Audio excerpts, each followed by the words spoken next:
What's up, kinfolk? Welcome to the #1 ranked show. I am your host, RJ Young. Thank you for watching on the Fox Sports app, YouTube, or listening wherever you get your podcasts. Today, on this episode of USFL Spotlight, we will talk with New Orleans Breakers quarterback Kyle Sloter about his journey to the United States Football League and what he hopes to gain by playing in it. Remarkable story and just the kind of player that I root for, that I feel like you're going to root for. Can't wait for you to hear from him. And then, of course, we'll get into my power rankings following week 4, heading into week 5. Pretty much the same at the top, but we got some moving and shaking during the middle, and I can't wait to chop that up with you. All right, let's go talk to Kyle Sloter. I'm pleased to be joined by New Orleans Breakers quarterback Kyle Sloter. Kyle, how you doing? I'm doing good, RJ. I appreciate you having me. Nah, man, I appreciate you making the time. After a really exciting win, Sunday, right? How's your body feeling? Body feels okay. Coming into this game, I had a few injuries in week 1. Had a left hand / wrist scare.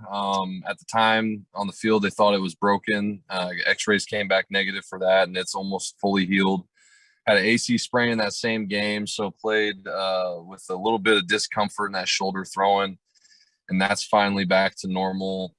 And then in game 2, in the first quarter against the Bandits, my groin popped, and never had a soft tissue injury or anything like that. So kind of a new territory for me as far as injuries go, and it was a brutal one. It's been black and blue and purple, and it's real bad. I got some good pictures of it, and it's a freak show right now, but it's I'm hoping that, moving closer to this next week, I was able to actually get out of this game without re-aggravating it, without tweaking anything, and nothing new. So this is really the first week that I got through without anything new or re-aggravating something. So I'm hoping these next 6 days kind of push me closer to 80, 90% going into this next game. That's wild about your growing there, man. I did not expect to get Kyle Sloter growing injury news, but I'm grateful to have it, especially after what I saw you do yesterday, man. You were taking off running. You were getting licks. Did you expect to get injured in this game or something? I mean, so I'll say this. I think what sets me apart as a quarterback is the ability to play within the pocket and with outside of the pocket. So something that I was really excited to show and put on display was, the ability, like I said, to play in the pocket, but also to use my legs to get out. I feel kind of like a point guard playing quarterback. I feel like a guy that distributes the ball well, finds my guys in space. So not being able to do that, it's probably helped me in the sense of growing from the pocket. I feel like, I do feel like I've been a complete quarterback from the pocket, but also having to use my mind a little bit more to, outsmart guys where I normally would have just run to get out of trouble, because I'm a former receiver, so I feel like I can move pretty good. And that's something that I haven't really been able to show. I think that the first quarter of the Bandits was really something that was really the only time that I feel like I've displayed what I can be. But going into this game, I had to move a little bit. It was kind of something where I knew I could run about 50% speed. And I really didn't want to have to try to test it out. I'm kind of in this mode right now where I feel like I'm on this edge where I could either get closer to 100% or I could set myself back a long ways. So when I did have to run, I was kind of just do enough to get out of the pocket and get that one first down, and then kind of move. I'm not as sudden as I want to be right now. But it was enough to get it done this last week. It's one of the things that Coach Fedora brought up when I was speaking with him about you is, hey, he can move a little bit. And I was like, oh, really? And then I went and looked up the laser time, and you're 4.65 out the gate, dog. At 6'4", that's picking him up and putting him down. But again, being quarterback for the New Orleans Breakers, you need to take care of yourself. You need to be able to distribute the football. But toward the end of the game, you don't want to score a ball game, right? The way I understand this is Jay Adams goes up to you and says, hey, go put it up. I'm going to go win us the football game. What was the play call? Yeah, so in that situation, we didn't have any timeouts left. We knew we either, in this league with the first down, the clock will stop. So, you kind of are in this mode where it's like, a first down wouldn't be the worst thing because you probably could clock it in the amount of time that you have. But really our goal with that last one was we wanted to take a shot towards the end zone and just end it right there. So we didn't have to leave it up to kicking. So it was kind of a pick your best matchup. And, for me, Jay Adams is probably the the best jump ball guy I've ever been around. And that goes to NFL, college. I mean, the guy he's very, very gifted athletically. And he's a guy that, I knew if I get a one-on-one opportunity, I want to give him a chance in the end zone, because then you don't have to worry about running clock, killing it, all that kind of stuff. And, you ice the game right there. So the play call is just 4 verticals. We're going to go to the end zone where if we get a one-on-one matchup, throw it up. If we don't, if they pop the cover 2 on us, which they didn't, I was kind of surprised by that. But if they go cover 2 and just, kind of, wall off the end zone with those safeties, I was just going to throw it out of bounds and we were going to kick it and try to win the game there. But they gave us man-to-man coverage and just tried to take advantage of it. And Jay made a great catch.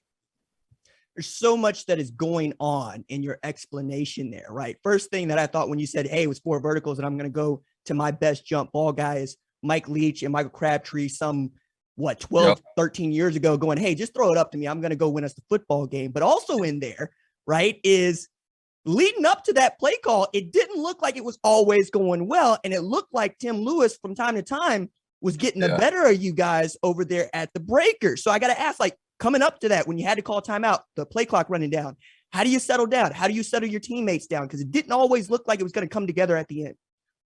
Yeah, I know that everything's mic'd up. I know you kind of get, and that's one of the cool things that the league is doing is they allow you to see the play call. You get kind of the inner workings, and I heard Jason Garrett. Someone sent me the clip where it's like you get to hear the human element of what's going on. So, there's a lot of emotions because there's 10 different people thinking 10 different things, and we all bring a lot of football expertise and from different areas and all that kind of stuff. So I'm thinking one thing, coach is thinking another. And at that moment in time, there was it was critical that we are on the same page. And I think with the shorter play clock, it's easier to forget how much time you have. So we got one of the original plays, and then with 5 or 6 seconds left, he changed it again. And I was like, we just don't have time. We have to call a timeout. So then had to bang a timeout, which, we were in a position where if we take a delay a game, you're 5 yards further back, which now you're talking about a 55-yard field goal or whatever it could have been, as opposed to a 47 or, doable, especially with the new kicker and, not wanting to put too much on him right away. He did a great job for us, but so we used the timeout, and then, there's obviously a little bit of raw emotion there. Everybody's worked up, but I think the thing for me is I'm an emotional guy. I just always have been. That's what I look like on the outside, but on the inside, I've been in so many pressure situations throughout my life and my career. And, whether it goes back to high school, I feel like I really live for those moments, whether it was basketball or football growing up. I've always wanted to be the guy with the ball in my hands on the last play. And I don't know if that's something that you're just born with or something that you grow and develop with. But for whatever reason, I'd rather have the pressure on me than leaving it up to somebody else. And, it was something where you just got to collect yourself. As a team, I feel like that's something that everyone does well on our team is, we never panicked. And throughout the whole game, there were a lot of situations to start panicking, and everyone kept their cool. And, we made the last play and won the game.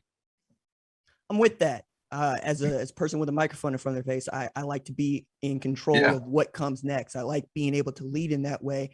And I understand that, but also the people around you make the thing go. And to that end, your receiving core, dog. I mean, from Sal Cannella to Johnny Dixon to, my goodness, to what Jay Adams means to you, Tayshawn Taylor.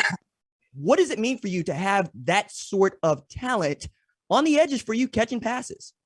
Yeah, well, I mean, it's everything because, it's easy for the media and everybody to, when things are going right, to put stuff on the quarterback, and then when things are going wrong, to put stuff on the quarterback. For me, I'm so blessed and lucky that they make my job easy.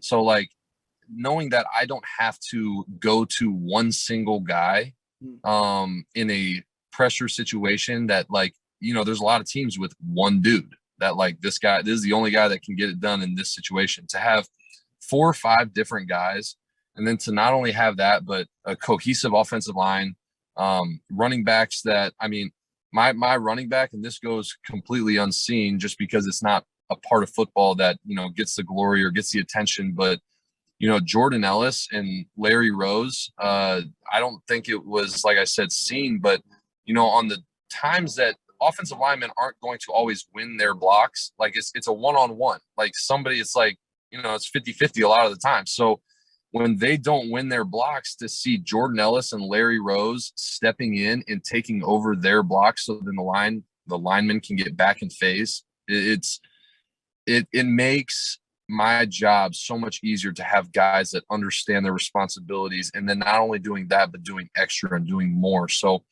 I'm a product of great talent around me. I'm a product of the cohesiveness of these guys really wanting to be great, wanting to be good at their jobs, perfecting their craft.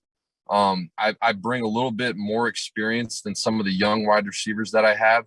But one thing that I love that they do is that they're always willing to learn from the things that I've learned, the way I learned from the older guys when I was in the NFL, like the Kirk Cousins and the Matthew Staffords. And really, that's what it's all about. If we come with an open mind every single day, we just keep building that chemistry, that cohesiveness. The sky's the limit for this group. And talent-wise, I feel like, I wouldn't go to war with anybody else. So I'm blessed to have these guys. I'll follow that up with, they didn't allow you to be sacked until week 3 of the season. And you got running backs that know when they should be chipping, as opposed to going and hitting somebody they shouldn't be hitting as an offensive lineman. It's like, hey, I didn't expect you to be there. So the way in which they're communicating is working really well too. I want to talk a little bit about your head coach and your offense coordinator, the relationship you have there, because one of the things I thought was most interesting about your team is Coach Fedora doesn't huddle, right? And Coach Mazzone does huddle. And you got to find your way between two guys that I know have fiery personalities. I know a bit about Coach Fedora, having covered college football for the better part of a decade now, but what has the relationship been like for you between the two of those guys, one coming from an NFL background and one coming from a Power 5 background? Yeah, so, they're both great coaches. We'll start with that. So Coach Fedora is a guy that, he's exactly the type of person that I've always responded to, in the way that he's going to be the first guy to get on you, and he's going to coach you hard.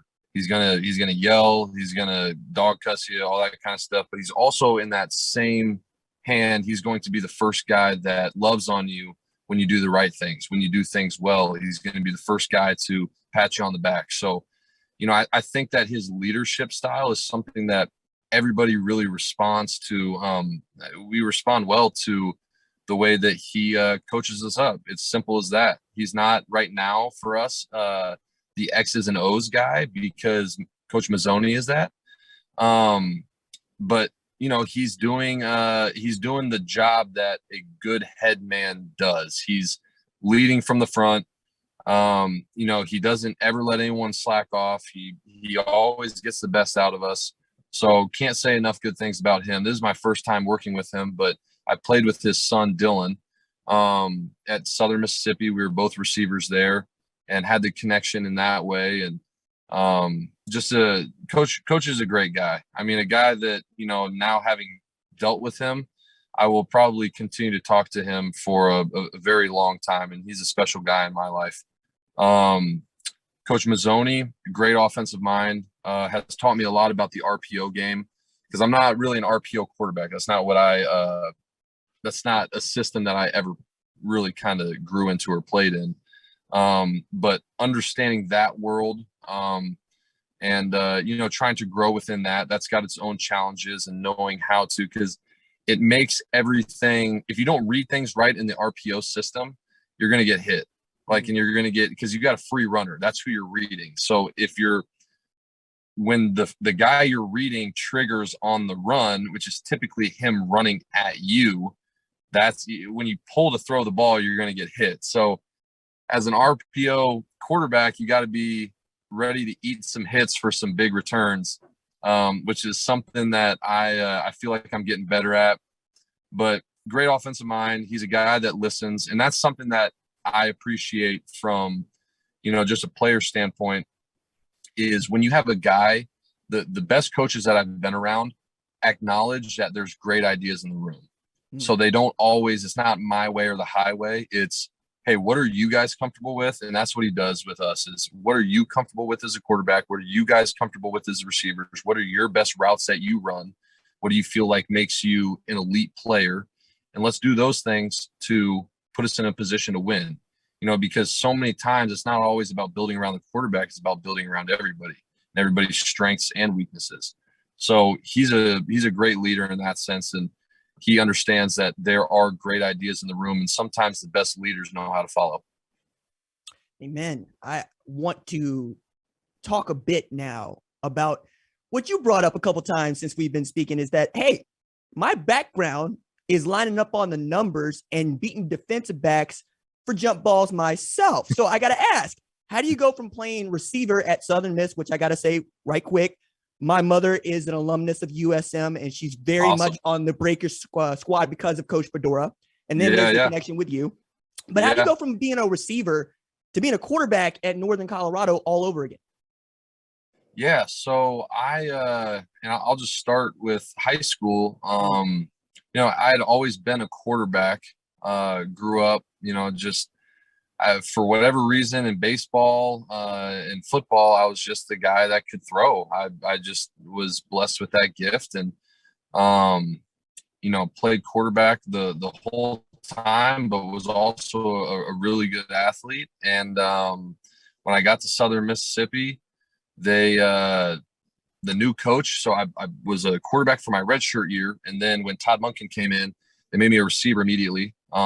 So I did that to try to help the team, and did that for 3 years ish, and ended up starting some games. I was low on the depth chart, worked my way up, and had some injuries happen as well. I was kind of a guy that, if I wasn't starting, which I think I probably in 3 years got like 6 or 7 starts. But if I wasn't a guy that was starting, I was a guy probably getting 7 to 10 snaps a game. So not a whole heck of a lot. And then, in my going into my redshirt junior year, Todd Monken brings me in, tells me I'm not good enough to play for him anymore, takes my scholarship. And, at that point, I was kind of a big crossroad in my life where it was like, I've got 3 hours left to graduate. So I can either do that and go get a job, or I can try to gut out 2 years of football that aren't looking good. The dream, my childhood dream was always to be a professional athlete. At different times, it was different sports, but I knew that, like, from the time I could dream anything, I was like, I want to be that guy. I want to be Chipper Jones for the Braves, or Michael Vick for the Falcons. Like, I knew I wanted to be a professional athlete. So, you envision, I got this college scholarship. You're like, leaving high school, you're like, I'm going to go be a college football player, and then I'm going to the pros. That's what everybody thinks. And then college doesn't go the way you think it goes. And you sit for better part of 3 years, not even playing the position that you want to play. And then I transferred to Northern Colorado. So made that decision to continue on with my football career, because, my parents, and I've said this a bunch to people, my parents I credit them with a lot of this, because they never let me quit anything that I started, whether it was a science fair project that I got way too deep in over my head. Like, I wanted to quit halfway through. Like, no, you started it. Or whether it was football, when I was 5 years old, I wanted to play tackle football with my friends. And then come to find out, I'm playing right tackle as a 5-year-old, and hated taking the helmet. I felt like my ears were being ripped off by the dang helmet, and didn't like being hit at that time in my life. And wanted to quit football then. They didn't let me. So when it came time to decide, I was like, I don't want this coach to, have the final say on, what something that I've dreamed of doing and something that I love to do. So decided to transfer to Northern Colorado, get there. And as soon as I get there, they make me a receiver. So told me I was going to play quarterback for my junior season, played receiver, didn't step foot on the field. So I went from playing 7 to 8 snaps at USM to going down a level to 1AA to Northern Colorado, didn't play a single snap. And I was torn up that after that final game. I was like, man, I just wasted a whole year.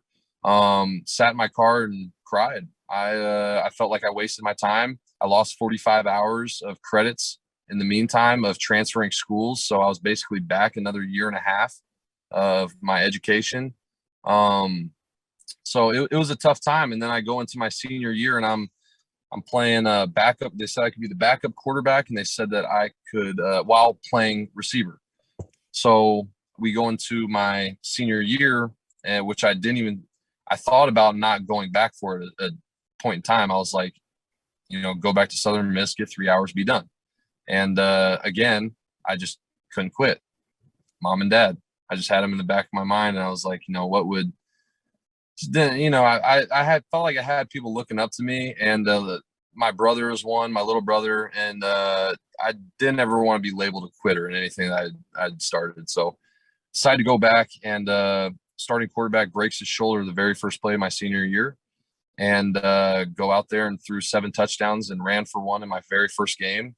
Was National Player of the Week. Had never played a game as quarterback, didn't even practice as a quarterback that week. And, went on to have a great senior season, and that led to an NFL shot, and I just tried to make the most of it. Set a record with 29 passing TDs in your only season in Northern Colorado. Last question I have for you, and feel free to take this wherever, but I always ask this question to folks like you who have joined the United States Football League in its inaugural season. Why did you want to take the opportunity, especially after being at so many different NFL, or should I say walking in the door at so many different NFL franchises? Why did you want to take the opportunity to play in the USFL? For me, I think that the constant throughout my life, and even going from 8th grade to transferring to another school, because I felt like it afforded me a better opportunity in sports. I made the hard decision to leave a bunch of my friends in high school to then go somewhere that was unknown to hopefully earn a college scholarship. For me, this opportunity was one where, I felt like I could have done another year of, being on a practice squad and picked up probably 3-4 weeks into a season, and then bounce around. And then, you're probably getting close to calling it a career, because, I'm 28 years old now. Everybody wants the young guys, the guys that are going to lead a franchise for, 2 decades. And, for me, I've always felt like I can be one of the best to ever play this game. I think that there's a lot of growth that has to happen. I don't think that I haven't gotten practice reps. I haven't gotten game reps. But every single time I go out there in the preseason, I feel like I'm at home. I feel like I am, that's where I'm supposed to be. It feels like my happy place, like out on that field amongst the chaos is kind of where I feel most at peace, which is kind of crazy, but just on a football field feels like where I'm supposed to be.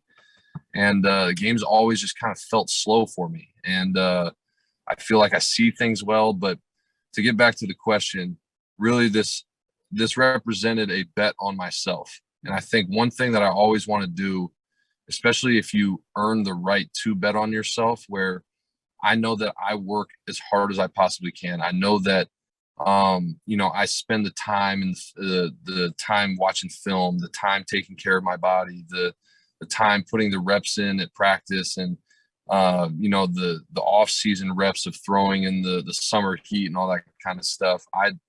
I wanted to bet on myself, just like I've been bet on myself from high school to transferring from Southern Miss to Northern Colorado to, really now you can play it safe and, probably end your career as a practice squad guy. in your 6th year, but I kind of wanted to take the chance on myself and, show the world what I can do in a game situation. And I'm super grateful to the USFL for the opportunity, because I know there's a lot of guys out there that would kill for the opportunity to go suit up and get some film for an NFL team. But it's a bet on myself, and that's kind of what I've been treating it as. You're my kind of quarterback, dog. Like, full stop. This is what the league is about for me. It's one of the reasons that I so enjoy covering it. I love the story of betting on yourself, and I love giving yourself every opportunity to achieve your dream. New Orleans Breakers quarterback Kyle Sloter, thank you so much for joining us, sir. I appreciate you, RJ. Thank you. My thanks to Kyle Sloter for joining the number one ranked show to tell us about himself and to be vulnerable. Like, you can tell what this opportunity means to him and why he is trying to make the most of it. And he's on a pretty doggone good football team that I'm sure you've been paying attention to. The Breakers are absolutely one of those teams that you have to watch for the next 6 weeks of this season as we approach the halfway mark of the inaugural USFL season. All right, let's get into my power rankings following week 4. I want to preface this by saying, goodness me, we got 3 of the top 4 scoring offenses in the South Division and 2 of the top 3 scoring defenses in the North Division. And they're coming from some places that you probably did not think they would come from. But at number 1, the Birmingham Stallions retain their position as they are the only undefeated team left in the USFL. We saw the return of Alex Magoo, and it could have gone better for him. It's a little bit rough, threw for 126 yards, but the defense has been buoying the Stallions basically since the jump, with Scooby Wright back there calling the defense. John Chavis doing an outstanding job as defensive coordinator. They were able to get a win this weekend without the help of perhaps their second best defensive player in DeMarcus Gates. I'm really interested to see if the Stallions can keep this up, mostly because they have been a second half team since the word go. I'm sure that this is really in Skip Holtz's craw as an offensive-minded coach, as an offensive coordinator who helped put Notre Dame on the map with a national championship in 1993. I'm sure that he's looking around going, what do I have to do? Because he's doing everything in his power. He's gone through Jamar Smith. He's gone through Alex Magoo. CJ Marable's getting touches. They're throwing the ball to Vic Bolton just as much as they possibly can. And I think they're going to have to try to figure this thing out by this weekend, because the slow starts, while being a bugaboo that hasn't come back and bit them in the form of a loss yet, could certainly be one of those things that they are worried about as they go into week 5 when they face the Philadelphia Stars, who are tied for the league lead in scoring offense with 23.75 points per game. Okay, number 2 on the list, the New Orleans Breakers. I can see how we could have a little bit of consternation here, but the way that the Breakers offense has been able to move along has been pretty constant. I mean, we're talking about Sloter going for 397 yards.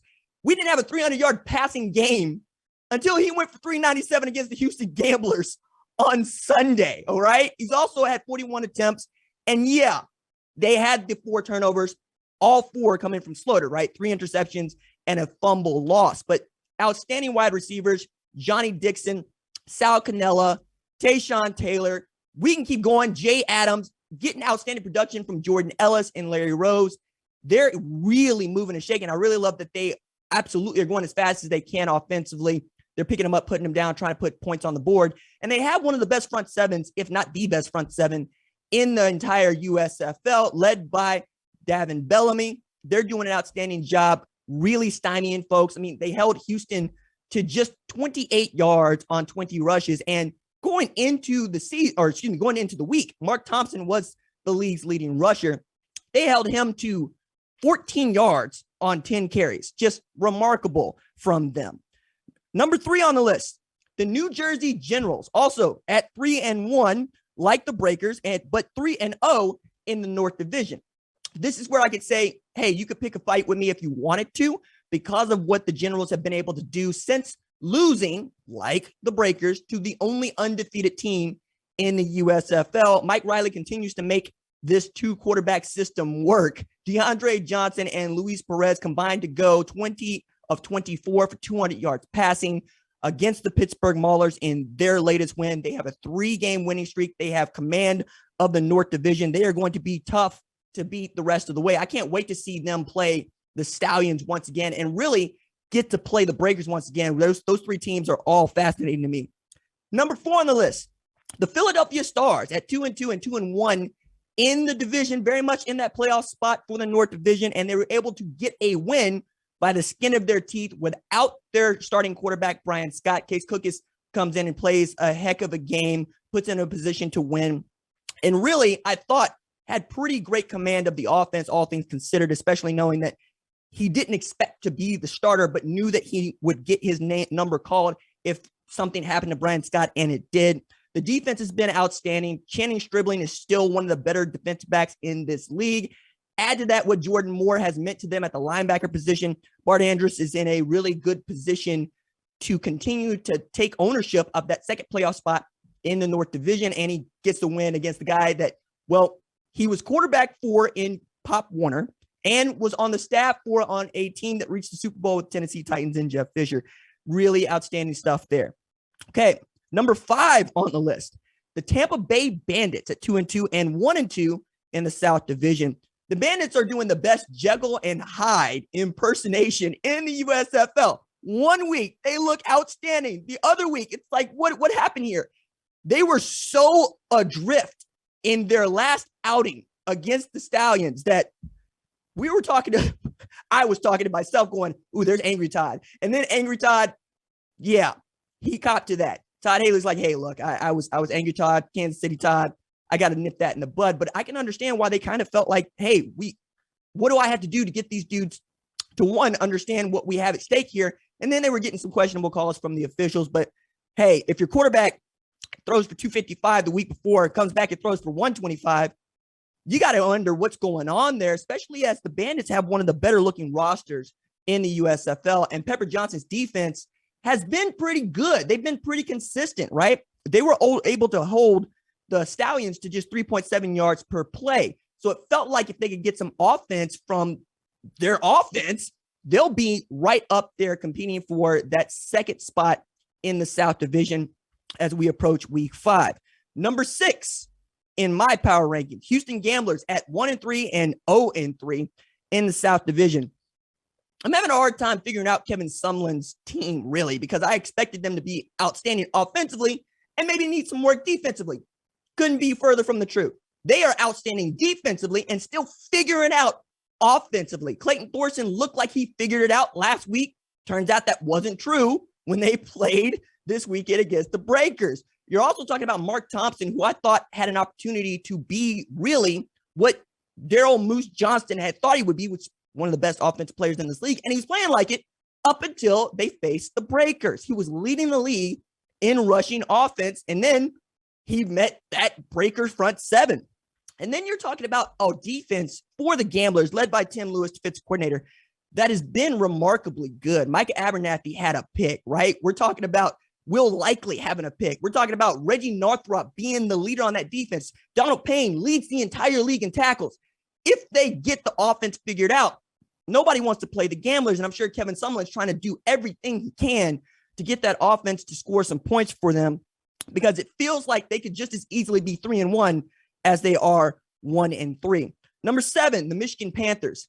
They had a win. They had a win in front of them, and kicker missed a 21-yard field goal attempt. And Jeff Fisher said it best in the postgame: your kicker has to make that kick. That's not even a PAT. They lose the game 26-25 to the Stars, one that I'm sure that Fisher thought he should have won. I mean, you got 152 rush yards on 12 carries from Reggie Corbin, including an 88-yard scamper in the first half. You put up 251 rushing yards against the Stars. You got to wonder, hey, are we really a kicker away? And there might be some movement over there, right? We saw that the Breakers went ahead and pulled the trigger on that, and it paid dividends for them against the Gamblers. Be interesting to see what kind of roster management Jeff Fisher tries to perform as they head into their game on Friday night against the Bandits, who I'm sure are going to be looking to try to get a win. And also, there's another really great AFC rivalry there between Todd Haley and Jeff Fisher. Number 8, of course, the Pittsburgh Maulers. 0-4, 0-3, the only winless team in the league. I could leave it there, but I'm also going to add here, for the second straight week, they're without their best wide receiver in Bailey Gaither. Though Trey Walker caught 9 passes for 110 yards, he was also targeted 17 times, which is a little bit better than catching half the passes that are thrown at you. Kyle Lauletta got the start, 15 of 32 for 169, and they just weren't able to do much against the New Jersey Generals and their rushing attack. I get that everybody wants to dunk on the Pittsburgh Maulers. I'm not going to do it. I understand those dudes are out there battling, and I've seen them be in these games where it feels like they could win them late if they have some things break for them that have broken for their opponents.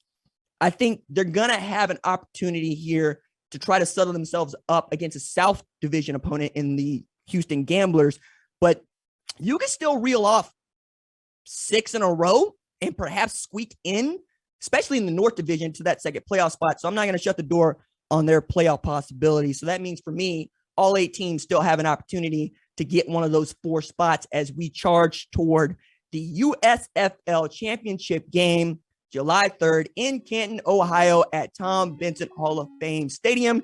Your boy will be there. All right, before I get out of here, I want to say, again, Tuesdays, we're doing the USFL Spotlight, where you can hear interviews with the league stars and really get to know them and their stories. And on Thursdays, we will do our regularly scheduled programming of college football talk, and we got some stuff on tap for you. All right, that is it for me. Deuces.